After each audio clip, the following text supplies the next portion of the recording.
به گوشت بگو لا اله الا الله. یه کلید گاو صندوق. ماشینام چه شد؟ شرکتم چه شد؟ اونا به کی فقیر تو صف نماز لباسش بچسبونه به لباست. نترس، اگر لباسش کهنه بود جیبش خالی بود بگو لا اله الا الله. چی؟ تو عمرش نگفته. رب فقط یکیه، الله رب العزت والجلال. باقی همه عبیدن با همه طبقاتشون. لا اله الا الله و ان محمد رسول الله باشه اون بهشتیه.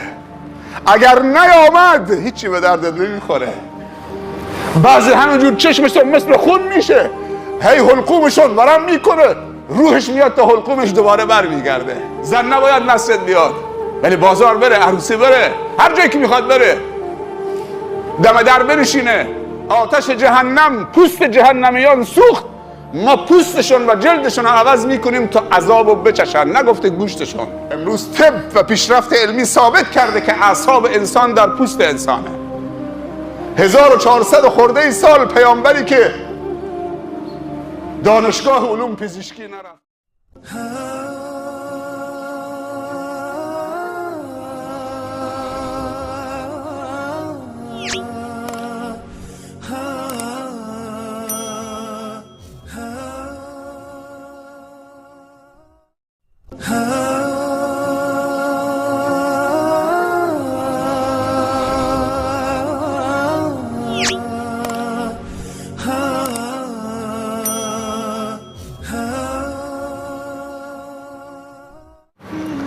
عزیزان و سروران، بذار اون بچه فقیر، بذار اون کارگر مهاجر افغان، اونم برادرته، بذار اون بلوچ، اون بنگال، انما المؤمنون اخوه. بذار اون فقیر تو صف نماز لباسش بچسبونه به لباست. نترس، اگر لباسش کهنه بود جیبش خالی بود، اگر پاش یا لباسش تو صف نماز بپاد و لباست و کتفش به کتفت چسبید، نترس جیبت خالی نمیشه. نترس فقرش از اون به تو منتقل نمیشه. جلو خداوند همه یکی هستیم، همه عبدیم. عبد رب یکیه اما عبید زیادند. رب فقط یکیه، الله رب العزت والجلال. باقی همه عبیدن با همه طبقاتشون. کسی طبقشو به رخ کسی نکشه. سر پل سراد میدونه که سرمایه داره، که حاکمه، که موفقه، که خوشبخته. اگر شهادتین هنگام مرگ به زبان تامند، اون موقع میدونی که تو سرمایه دارید. چون پیامبر گفته هر کسی آخرین کلامش در دنیا شهادت ان لا اله الا الله و ان محمد رسول الله باشه اون بهشتیه. اگر نیامد هیچی به دردت نمیخوره. 4 نفر نشستن بغل گوشت بگو لا اله الا الله. یه کلید گاو صندوق. ماشینام چه شد؟ شرکتم چه شد؟ اونا به کی میرسه؟ به هر کسی برسه. ای مسکین، بگو لا اله الا الله تفلحو. بگو لا اله الا الله. اما همون فقیر درویش مسکینی که تو به نظرت نمی آمد، قبل از مرگش نمازش خونده، وضوش گرفته، مسواکش زده، غسلش زده، حلالی میطلبه، رو به قبله خودش شهادتش میده، بعد نفس خالی میکنه. بعضی همینجور چشمشون مثل خون میشه، هی حلقومشون ورم میکنه، روحش میاد تا حلقومش دوباره برمیگرده. همطور جون میده، نمیتونه تخلیه بشه. بگو لا اله الا الله. چی؟ تو عمرش نگفته. عزیزان و سروران، فرصت طلایی است، فرصت عمره. زن نباید نصرت بیاد، ولی بازار بره، عروسی بره، هر جایی که میخواد بره، دم در بنشینه، پارک بره، تفریح بره، سینما بره، اما مسجد نیاد که نمازو با وقار بکنه. این کنیزای خدا، پیامبر گفته لا تمنعوا اماء الله مساجد الله. این کنیزک های خدا رو پیامبر گفته که منعشون نکنید که بیان به خانه خدا، اما به شرطی که کارهای خانه و برنامه های خانه هم انجام بدید. برای نماز سنت اجازه شوهر مؤمنت هم لازمه. چقدر خوبه که پدر و مادر، مرد و زن، با اولادشون بیان به این پارک خداوندی، این پارک آخرته، دست هم بگیرن، همطور که میرن عروسی، همطور که میرن بازار. خانم بریم امروز پارک، بچه ها رو ببریم پارک تفریح بکنن. به همسرت بگو خانم آماده بشو، وضو بگیر، بچه ها رو ببریم مسجد، خانه خدا، کلام خدا بشنون. بهشت و دوزخ با هم دیگه بحثشون شد. جهنم گفت فیه الجبارون المتکبرون الظالمون الاغنیا. جهنم داره میگه در من انسانهای جبار، متکبر، ظالم، سرمایه‌دار در منن. بهش گفت فی المساکین المظلومون الفقراء. اما درون من مظلومین و فقرا و مساکین هستن.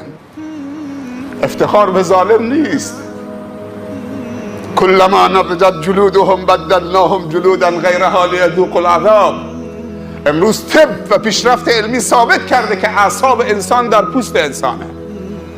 1400 خورده سال پیامبری که دانشگاه علوم پزشکی نرفته، در قرآن گفته که اعصاب در جلد انسانه.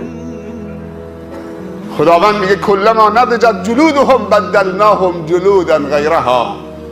وقتی که در نتیجه سوزش آتش جهنم پوست جهنمیان سوخت، ما پوستشون و جلدشون رو عوض میکنیم تا عذابو بچشن، نگفته گوشتشون. اگر یه آمپولی بر بدنت وارد بشه، اون لحظه ای که با پوست تماس میگیره احساس درد میکنید. وقتی تو گوش رفت دیگه میگه جلدشون رو عوض میکنید. و روح و ریحان و جنت نعیم و نزعنا ما فی صدورهم من غل اخوانا علی سرر متقابلین. درباره بهشت میگه همش روح و ریحانه. پیامبر میگه وقتی بهشتیان وارد بهشت میشن، خداوند تسبیح خودش رو به اونها الهام میکنه. همینجور که تو بهشت میچرخن میگن سبحان الله سبحان الله سبحان الله سبحان الله. تسبیح برشون الهام میکنه. هر بار که میگن سبحان الله، از کل جلدشون گلاب پمپاژ میشه تو فضای بهشت. آیا رفتی خانه خدا بوسه بر حجر الاسود بزنید، احساس نکردی که اونجا همش بوی خوشه؟ از بس که اونجا عود و عنبر میکشن. اما بهشتیان وقتی که خداوند به اونها تو بهشت الهام میکنه تسبیح خودش، هر بار که بهشتیان میگن سبحان الله، این جلدشون، این سوراخ‌های جلدشون گلاب پمپاژ میکنه. سبحان الله. معطر میشه فضای بهشت با تسبیح خدا و اون گلابی که از بدنشون چه پمپاژ میشه. روبروی هم روی تختای بهشتی نشستن. خداوند غل و غش و کینه و عداوت دشمنی گفته نزعنا، من از سینه های اونها بیرون کشیدم، جز لبخند چیز دیگی و بشاشیت و تبسم چیز دیگه تقدیم هم نمی کنن. روبروی یک سلام دیگه مونده. در رکعت دوم قبل از رکوع وقتی من الجنة و الناس خونده شد، دعای ختم قرآن خونده میشه. دعایی که نیاز تو و همسرت و پدرت و مادرت و اولادت و دوستت و رفیقت، دعایی که در همه زمینه های نیاز تو، اگر مریض داری، اگر گمراهی در خانه دارید، اگر بی‌حجابی خانه دارید، اگر از حکام براشون دعا میشه، تا علما، تا مریضا، تا مردگان، تا مسلمان، تا کافر، حتی که خدایا هدایتشون بده، مجاهدین و مظلومین و فقرا و همه برای همه دعا میشه. چه اون دعایی که سفارش کردی، چه چیزی که به ذهن نرسیده سفارش بکنی خونده میشه. هر کسی آمینش با آمین ملائکه هماهنگ شد، غفر له ما تقدم من ذنبه. من قام رمضان ایمانا و احتسابا غفر له ما تقدم من ذنبه. بعضی از عزیزان امشب مثل دیوانه ها میشن. این مسجد الان ختمه، مسجد فلان جا ختمه، مسجد فلان جا ختمه، میرسونن خودشونو مثل پروانه میرسونن اینجا تمام شد، میرن برو جای دیگه، برو جای دیگه، اونجا یک عالمی دیگه هست. سبحان الله. نمردیم و چه دیدیم. خدا رحمتت بکنه جناب شیخ. اینا همه ثمره اخلاص توست جناب مولانا عبدالعزیز، ثمره اخلاص توست. جناب امام مستا ربیعی، اینا آقای زیایی، امام مستا ربیعی، مولوی عبدالملک، امثالهم، که بهترین نوع مرگ و شریفترین و سعادتمندترین نوع مردن و آبرومندترین نوع مردن نصیبشون شد. ما راضی نمی شدیم که شیخمون و مرشدمون و مربیمون کمتر از شهادت بمیره. ما خوشحالیم که پرونده علمای بزرگمون اینطوری جمع شد و برای علمایی که الان هستن بازم راضی نمیشیم که مرگشون کمتر از شهادت باشه. اینا ثمره اون نفس گرمی است که از معدن اخلاص و عقیده و محبت و عشق به بشریت و عشق به خدا. سعدیا مرد نیکونام نمیگیرد هرگز، مرد آن است که نامش به نیکویی نبرند. تو همین مسجد وقت شیخ می آمد یه تعدادی پیرمرد نشسته بودن. اگر بعضی موقع امام مسجد غایب می شد، کسی نماز جماعت فقط همون یکی چند تا سوره حفظ بود، کسی نماز جماعت دیگه نمی خوند. پدران ما نشستن اینجا یادشون هست.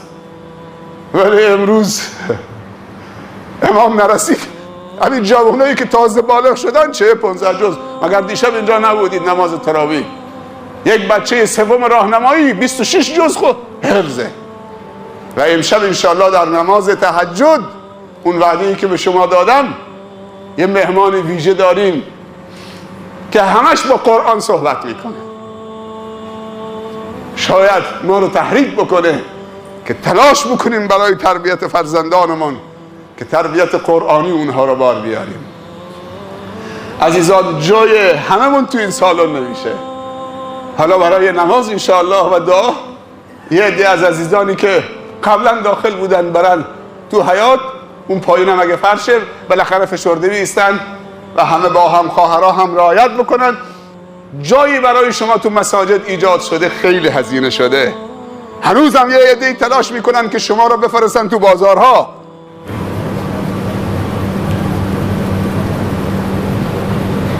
ولی ایثار به این معنی است که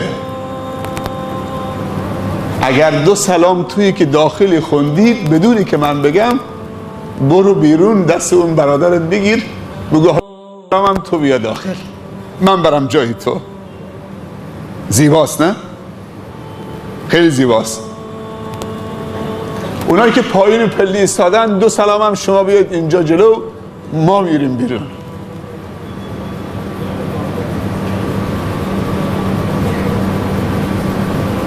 این هوش اجتماعی رو دارید؟ این قاعده فهمی رو دارید؟ خداوند در قرآن میفرمایند اذا قیل لکم تفسحوا فی المجالس فافسحوا یفسح الله لکم. سبحان الله. اگر در مجلس خیری جا تنگ شد و جمعیت زیاد بود، اگر به شما گفته شد که یک کمی جمع جورتر بشینید، تفسحوا، تا مجلس بازتر بشه، عزیزی بیاد کنارت بنشینه، به جایی که پات اینطوری باز بکنید پاتو جمعتر بکن، خودتو جمع جورتر بکن، فاصله ها رو بگیر.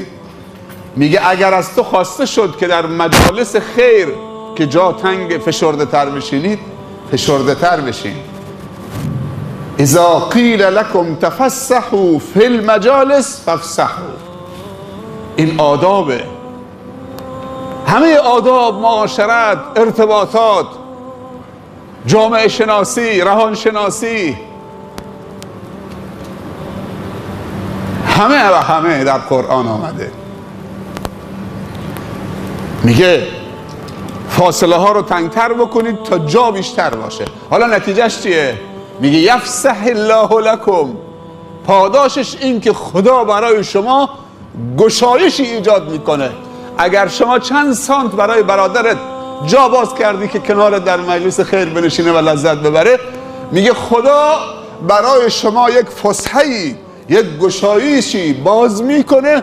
قدرش نگفته یفسح الله لکم، محلش هم نگفته کجاست، قدرش هم نگفته، اندازش هم نگفته. یفسح الله لکم کجاست؟ اولین جایی که خداوند برای شما باز میکنه تو دل بندگان خداست. سبحان الله. تو وقتی برای برادر یک کمی جا باز کردید تو دلش جا گرفتید. نگاه کن، خودش فشرده تر نیست تا من بشینم کنارش. پس این انسان بزرگی است، این دل بزرگی داره، دل رحیمی داره، این حسود نیست. اولین ویژگی این که تو دل بندگان خدا جا باز میکنید. دوم این که در قبر جا باز میشه، قبر دور میشه. در جایی که تو دوست داری خدا اونجا رو بر تو باز بکنه، باز میشه. یفسح الله لکم، در رزق و روزی، در علم و دانش، در تقوا، در خانواده، در دوست و رفیق، در همه چیز. پس عزیزان، چنین شبهایی کسی چپ چپ به هم نگاه نکنه، چون دوست ندارید که خدا روش رو بر بگردونه. تحمل همدیگه رو داشته باشید، حوصله همدیگه رو داشته باشید، خیرخواهی برای همدیگه داشته باشید، دلسوزی برای همدیگه داشته باشید، محبت برای همدیگه داشته باشید. من از اون طرف خبر ندارم، از قسمت خواهرها خبر ندارم، خودشون خبر دارن، همدیگه رو اکرام بکنن، احسان و نیکی در حق همدیگه بکنن.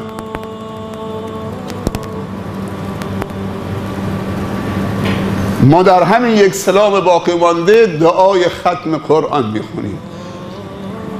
عبدالله ابن مسعود رضی الله عنه، یکی از حفاظ و مقرئین قرآن و قاریان قرآن، اولین صحابی که با صدای قرآن فریاد زد نزد کعبه و اونو خونالود کردن.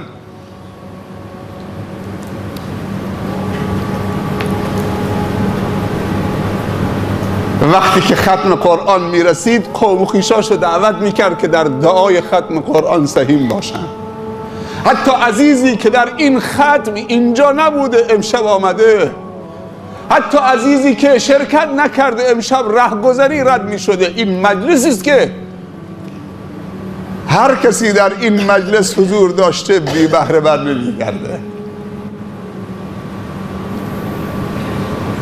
به فکر هم باشید. وقتی تو سجده هستید برای خودت تنها نه، صیغه جمع به کار ببر.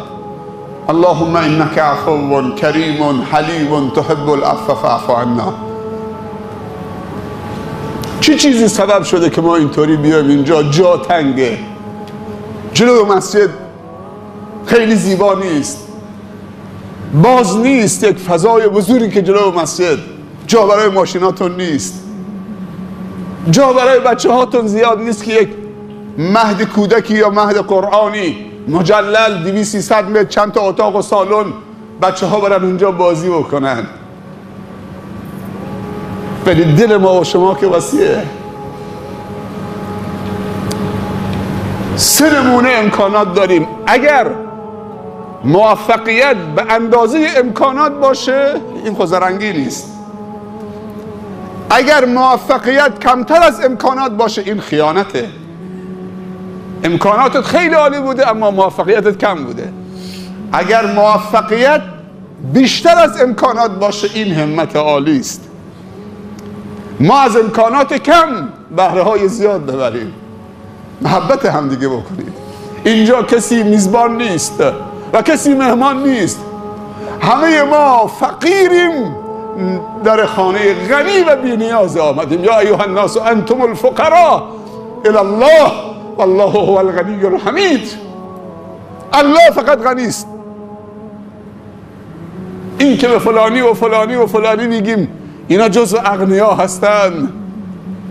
اگر این مال و ثروت و مکنتشون اونها رو سرمایه‌دار معنوی نکند، اونها فقیرتر از فقیر هستند که پیامبر صلی الله علیه وسلم فرموده روز قیامت امت من 500 سال از تجار زودتر وارد بهشت میشوند. تاجری ساده و حساب و کتابش داره میکشن. این از کجا آوردید؟ از راه حلال به دست آوردید؟ چه کار کردید؟ فلانجا زکات دادید ندادید؟ درست دادی درست ندادی؟ رفت. پیامبر همیشه صلی الله علیه وسلم دعا میکرد خدایا حب مساکین به من بده. اللهم انا نسألک حب المساکین. بهشت و دوزخ با هم دیگه بحثشون شد. جهنم گفت فیه الجبارون المتکبرون الظالمون الاغنیا. جهنم داره میگه در من انسانهای جبار، متکبر، ظالم، سرمایه‌دار در منن. بهش گفت فی المساکین المساکین المظلومون الفقراء. اما درون من مظلومین و فقرا و مساکین هستند. افتخار به ظالم نیست. کلما نضجت جلودهم بدلناهم جلودا غیرها لیذوقوا العذاب. امروز طب و پیشرفت علمی ثابت کرده که اعصاب انسان در پوست انسانه. 1400 خورده سال پیامبری که دانشگاه علوم پزشکی نرفته در قرآن گفته که اعصاب در جلد انسانه. خداوند میگه کلما نضجت جلودهم بدلناهم جلودا غیرها. وقتی که در نتیجه سوزش آتش جهنم پوست جهنمیان سوخت، ما پوستشون و جلدشون رو عوض میکنیم تا عذاب رو بچشن، نگفته گوشتشون. اگر یه آمپولی بر بدنت وارد بشه اون لحظه ای که با پوست تماس میگیره احساس درد میکنید. وقتی تو گوش رفت دیگه میگه جلدشون رو عوض میکنید. و روح و ریحان و جنت نعیم و نزعنا ما فی صدورهم من غل اخوانا علی سرر متقابلین. درباره بهشت میگه همش روح و ریحانه. پیامبر میگه وقتی بهشتیان وارد بهشت میشن خداوند تسبیح خودش رو به اونها الهام میکنه. همینجور که تو بهشت میچرخن میگن سبحان الله سبحان الله سبحان الله سبحان الله. تسبیح برشون الهام میکنه. هر بار که میگن سبحان الله از کل جلدشون گلاب پمپاژ میشه تو فضای بهشت. آیا رفتی خانه خدا بوسه بر حجر الاسود بزنید احساس نکردی که اونجا همش بوی خوشه؟ از بس که اونجا عود و عنبر میکشن. اما بهشتیان وقتی که خداوند به اونها تو بهشت الهام میکنه تسبیح خودش، هر بار که بهشتیان میگن سبحان الله این جلدشون، این سوراخ‌های جلدشون گلاب پمپاژ میکنه. سبحان الله. معطر میشه فضای بهشت با تسبیح خدا و اون گلابی که از بدنشون چه پمپاژ میشه. روبروی هم روی تختای بهشتی نشستن. خداوند غل و غش و کینه و عداوت دشمنی گفته نزعنا، من از سینه های اونها بیرون کشیدم. جز لبخند چیز دیگی و بشاشیت و تبسم چیز دیگه تقدیم هم نمی کنن. روبروی هم رو تختای بهشتی نشستن، از دیدار هم سیر نمیشن.